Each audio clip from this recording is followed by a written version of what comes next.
Hello, YouTube, and welcome to my channel.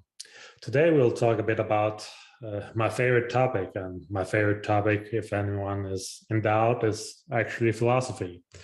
Now, I read so much philosophy during my lifetime. I started reading philosophy when I was barely a teenager, when I was like 12 years old. I got my first book, and it was called The Stoics. It was like this small little pamphlet, nearly. And since then, I've just been reading so much philosophy, hundreds of books. And yeah, I think, like, if you ask me why I do it, it's because I love this search for truth.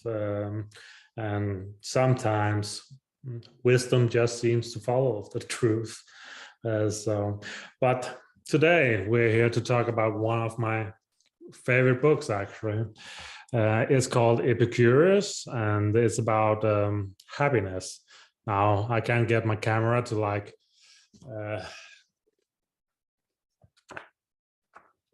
make you see it more, but yeah, there is closer.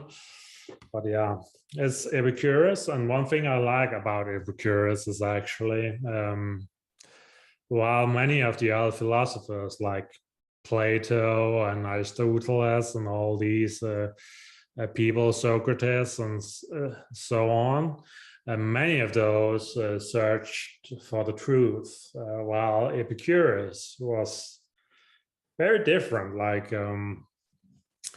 He searched more for what would make him happy, like happiness, and how to avoid a lot of like human misery, you could say.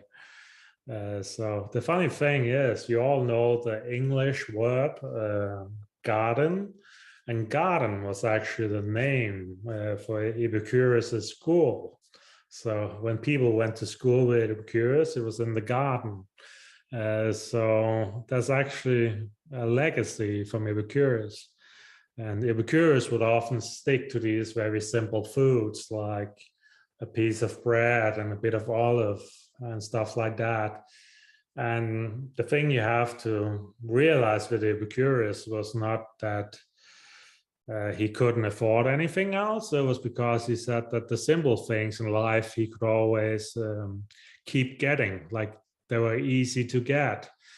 So they wouldn't be like a problem for him if they fell away. Like the problem with many expensive things, like expensive wine and expensive jewelry and all these expensive things, these luxuries, is sometimes they can also torment you just by possessing them, or when they fall away. And Epicurus had this kind of like thing where he said it's not about what you own, but what you enjoy. So it's not about what you own, but what you enjoy. Like all these things you have in life, like all these things, it doesn't matter anything if they don't make you happy, like if you don't enjoy them. And that's like one of the key things about Epicurus is this constant asking of what makes us truly happy. And that's what really separates him from a lot of the other ancient philosophers.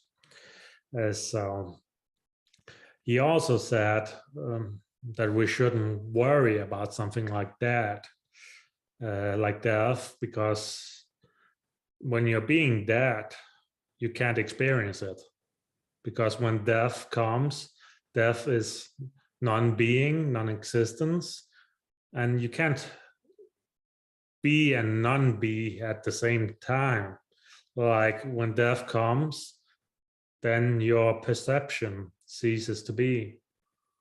So what Epicurus was trying to tell us was what we fear is not death itself, it's the pain before death. Like we fear the transition to death, but we actually don't know anything about death, because death is the end of perception. So he actually goes on to say maybe death is the most curious and wonderful thing, because we don't know what happens after death. So you'll actually see in a lot of things that Epicurus has this mentality that we truly don't know, and maybe we shouldn't worry about it. He even goes on to say that human beings, when it comes to death, is like there's no walls tall enough to like protect us. It makes no sense to like worry about it. I think many of the things I like about Epicurus is like this focus on happiness and this focus on simplicity.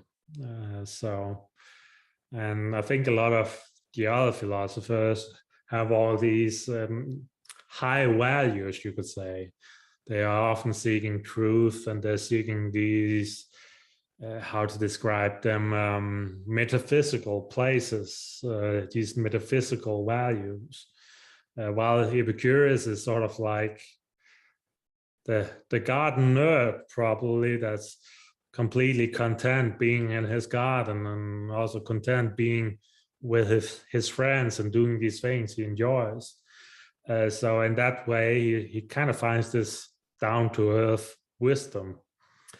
And I think that's one of the things I enjoy the most about reading Epicurus, is this mentality of you can live a happy life the simple way. And I think that's an important lesson for anyone. Like, one of the key aspects of Epicurus is also, he says that a man is not happy if you add to his riches. He's happy when you take away from his desires. So for Epicurus, it's all about being happy with what we have. He also have another saying, that those people who aren't happy with a little won't be happy with a lot. So for Epicurus, it's all about finding this happiness between taking away from our desires, but also realizing what things we truly value and what things we can do without.